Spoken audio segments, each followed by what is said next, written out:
जय गुरुदेव, जय माँ गायत्री। प्रिय साधकों, क्या आपने कभी सोचा है कि कोई व्यक्ति वर्षों तक मंत्र का जप करता रहे, लाखों बार नाम दोहराता रहे और फिर एक दिन उसे ऐसी अनुभूति हो जाए जिसकी उसने कल्पना तक नहीं की हो। लेकिन ठहरिए, आज की बात केवल 24 लाख नाम जप की संख्या की नहीं, आज की बात उस मनुष्य की है जो 24 लाख बार नाम लेने के बाद भी अपने भीतर वही पुराना क्रोध, वही लोभ, वही अहंकार और वही बेचैनी लेकर बैठा है। तो फिर क्या उसका जप व्यर्थ गया? नहीं। और अगर कोई व्यक्ति केवल 24 लाख नाम गिनकर ये समझ ले कि अब उसे कोई आध्यात्मिक शक्ति प्राप्त हो जाएगी, तो शायद वह जप का सबसे बड़ा रहस्य समझ ही नहीं पाया। ऐसे में पंडित श्री राम शर्मा आचार्य जी बार बार साधना को केवल कर्मकांड न मानकर आत्म परिष्कार का माध्यम बताते हैं। जरा सोचिए, एक बीज को मिट्टी में डाल दिया जाए, आप रोज उसे पानी दे। एक दिन पानी दिया, दूसरे दिन पानी दिया, 100 दिन तक पानी दिया, लेकिन अगर मिट्टी खराब है, वातावरण खराब है और बीज की देखभाल सही नहीं है, तो केवल पानी डालने से वृक्ष नहीं बन जाएगा। ठीक यही बात जप पर भी लागू होती है। मंत्र के अक्षर बाहर बोले जाते हैं, लेकिन उनका असली काम जप के भीतर होता है। और आज मैं आपको बताऊंगा कि 24 लाख नाम जप के बाद साधक के भीतर वास्तव में क्या बदलना चाहिए। वह कौन सा क्षण होता है जब साधक को समझ आता है, मैं इतने दिनों से भगवान को नहीं खोज रहा था, मैं तो अपने ही भीतर छिपे अंधकार को हटाने की साधना कर रहा था।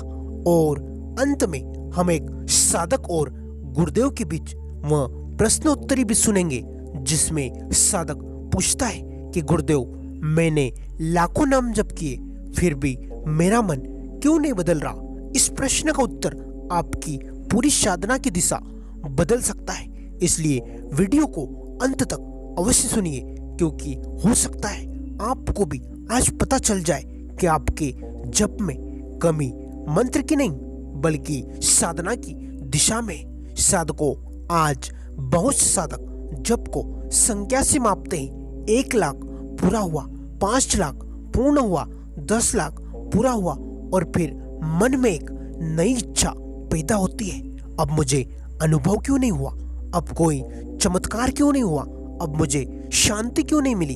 यही साधना धीरे धीरे अपनी दिशा खो देती है। साधकों, गायत्री परिवार की साधना परंपरा में जप को आत्मशोधन, सद्विचार और श्रेष्ठ कर्म से जोड़कर देखने पर जोर मिलता है। अर्थात मंत्र केवल जप का अभ्यास नहीं, वह जीवन का परिवर्तन है। अगर जप के बाद भी व्यक्ति दूसरों से कठोरता से बोलता है, छोटी सी बात पर क्रोध करता है, दूसरों की उन्नति देखकर ईर्ष्या करता है, लोभ में गलत निर्णय लेता है और फिर आसन पर बैठकर हजारों मंत्र बोलता है, तो उसे अपने आप से एक प्रश्न पूछना चाहिए, मेरे जप का प्रभाव मेरे जीवन में कहाँ दिखाई दे रहा है? साधकों, मान लीजिए एक साधक था, उसके पास न बहुत धन था, न कोई बड़ी प्रतिष्ठा, लेकिन उसके भीतर एक गहरी इच्छा थी, मुझे अपने जीवन को बदलना है। उसने नियमित जब प्रारंभ किया, दिन बीतते गए, महीने बीतते गए, फिर वर्षों में उसकी जप संख्या लाखों तक पहुंच गई। एक दिन उसने अपनी डायरी खोली, उसमें संख्या लिखी थी 24 लाख। वह संख्या देखकर उसकी आंखें भर आई। उसने मन में कहा, गुरुदेव, मैंने 24 लाख नाम जप कर लिया। लेकिन उसी रात घर में किसी ने उसकी बात नहीं मानी। उसे क्रोध आया, वो परेशान हो गया और रात को आसन पर बैठकर उसने पहली बार अपने भीतर झांका। उसे दिखाई दिया 24 लाख मंत्र तो पूर्ण हो चुके थे, लेकिन 24 लाख मंत्रों ने उनके भीतर कितनी जगह बनाई? यही साधना का निर्णायक प्रश्न है। साधकों, पंडित श्री राम शर्मा आचार्य जी की साधना दृष्टि का सार यही है कि उपासना का उद्देश्य मनुष्य के व्यक्तित्व को ऊंचा उठाना है। इसलिए 24 लाख जप के बाद सबसे बड़ा परिवर्तन कोई चमत्कारी दृश्य नहीं है। सबसे बड़ा परिवर्तन है क्रोध कम होना, विचारों में पवित्रता आना, वाणी में मधुरता आना, दूसरों के दुख को समझने की क्षमता बढ़ना, अपने दोष दिखाई देना और सबसे बड़ी बात अपने अहंकार का कम होना। यदि पहले छोटी बात पर मन घंटों अशांत रहता था और अब कुछ समय में शांत हो जाता है तो समझिए जब काम कर रहा है। यदि पहले अपमान का बदला लेने की इच्छा होती थी और अब क्षमा करने की शक्ति आती है तो समझिए जब भीतर उतर रहा है। यदि पहले केवल अपने लिए जीते थे और अब किसी दूसरे के जीवन में प्रकाश देने की इच्छा होने लगी है तो समझिए साधना ने आपको छूना शुरू कर दिया है। यही वो परिवर्तन है जिसे अक्सर साधक चमत्कार से छोटा समझ लेता है। अब प्रश्न आता है 24 लाख जप ही क्यों? क्या 23,99,000 जप बेकार है?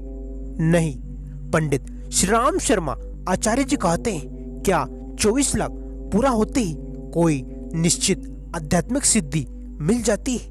एक ऐसा दावा करना उचित नहीं होगा। मंत्र साधना का परिणाम केवल संख्या से तय नहीं होता, उसमें श्रद्धा, नियमितता, उच्चारण, भाव, दिनचर्या, संयम, आत्मनिरीक्षण और सत्कर्म सबसे बड़ी भूमिका निभाता है। इसलिए 24 लाख को हम एक दीर्घ साधना अनुशासन की सीमा के रूप में समझ सकते हैं, कोई जादुई अंक नहीं। जैसे कोई व्यक्ति रोज अपने कमरे की सफाई करता है, पहले दिन थोड़ा कचरा निकलेगा, दूसरे दिन थोड़ा और, महीनों बाद कमरा इतना साफ हो जाएगा कि उसे साफ रखने की आदत ही बन जाएगी। जब भी ऐसा ही है, पहले आप मंत्र करते हैं, धीरे धीरे मंत्र आपकी दिनचर्या को बदलता है और एक समय ऐसा आता है फिर आपका जीवन ही मंत्र की दिशा में चलने लगता है। प्रिय साधकों, गायत्री परिवार की साहित्यिक परंपरा में साधना को जीवन साधना से अलग नहीं माना गया।